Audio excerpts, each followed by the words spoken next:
두 번째는 단가가 높은 판매가 100만 원 이상 제품을 판매할 때 리스크 비용을 어떻게 측정하냐. 자, 저희가 보통 처음에 시작하면은 30% 정도 남기라고 말을 하거든요. 근데 30% 마진을 남긴다고 하면 왜 이렇게 많아? 이거 누가 사? 라고 하는데 사실 30%로 해도 처음에는 이 비용 손실이 많이 나요. 막 뭐 요즘 같은 경우 내가 판매했던 가격보다 환율이 오르면 마진이 줄겠죠. 구입하는 내가 미국에서 구입을 해야 되는 제품의 가격이 비싸니까. 그리고 가격 변동도 많아요. 내가 주문 들어왔는데 가격이 인상이 돼서 못 팔면 뭐 떨어지면 당연히 상관없지만 오르면 되게 이거를 손해보고 팔 수는 없잖아요.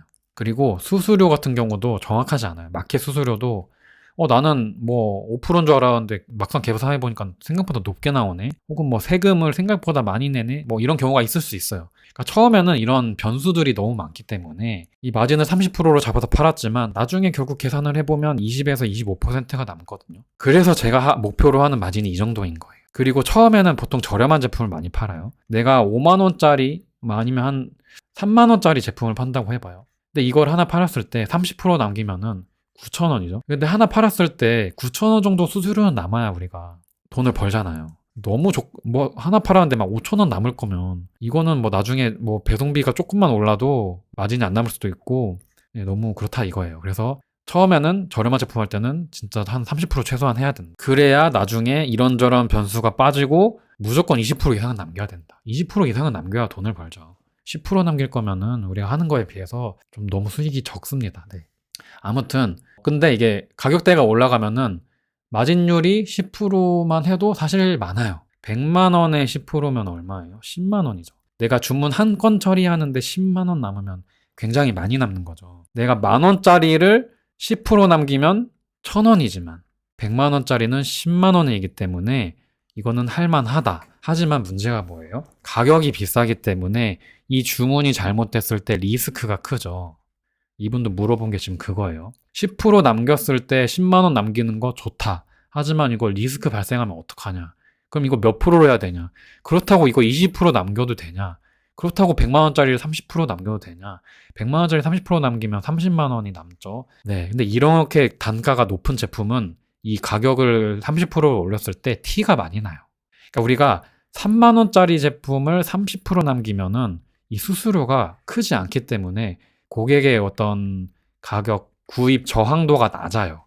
근데 100만 원짜리를 130만 원에 팔면 이 저항도가 높기 때문에 판매가 좀 어렵게 됩니다. 그래서 저는 30%까지는 올리지 않아요. 한 10만 원, 15만 원 넘어가면은 이제 30%에서 계속 떨굽니다. 이 마진율을. 자, 근데 이분의 고민이 100만 원 팔았을 때 10만 원 남기면 문제가 뭐냐면 내가 만약에 물건 하나를 주문이 잘못돼가지고 100만 원이 짜리 물건이 날라갔어. 그러면 내가 이거 10개 팔아서 100만 원 번 건데 하나 팔 때 10만 원 남으니까 10개 팔아야 100만 원 남죠. 만약에 주문이 잘못해서 100만 원이 날라갔어. 그럼 이거 너무 리스크가 크죠. 물론 이런 경우가 거의 없습니다. 뭐 거의 없고 다 보상 받을 수 있어요. 근데 이 심리적인 리스크가 있잖아요. 그래서 이분이 5개 판매 발생했을 때 1개 반품 발생해도 손해를 최소한으로 줄여야겠다라고 생각한 게 이게 이제 20%죠. 자, 100만 원짜리를 20% 남기면 20만 원 남죠. 그러면은 이거 5개 팔았을 때 100만 원을 벌 수가 있죠. 그러면 5개 판매했을 때 1개 반품이 발생해도 손해 최소한 되면은 이렇게 해야 되지 않을까라고 생각을 하신 건데, 네, 저도 이게 맞다고 생각을 해요. 10% 남기면 아무래도 리스크가 좀 크다고 생각을 하고, 물론 우리가 반품이 발생해도 손해를 거의 안 봐요, 대부분. 왜냐하면 우리도 미국에다가 반품 요구를 할 수가 있죠. 물건이 문제면.